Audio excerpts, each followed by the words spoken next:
මං හිතන්නේ ලක්ෂ 10ක් විතර සමාජිකයෝ වැඩ කරන සමිති සමාගම් හැටියට පිළිගන්න පුළුවන්.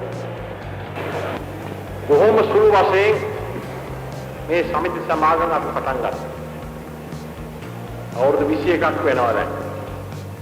1959 රත්න ස්පිරිතාලේ ඉදිරියේ පුංචි කඩේක මට මතකයි දැන් මට මල් මාලාවක් දැම්ම සෝමවදී අපේ කාර්යාලය විවෘත කෙරුවා.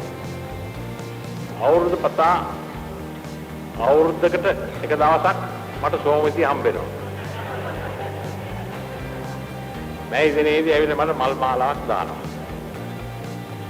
ස්වල්ප දෙනා එදා හිටියේ. මේ ආණ්ඩුව එහෙනම්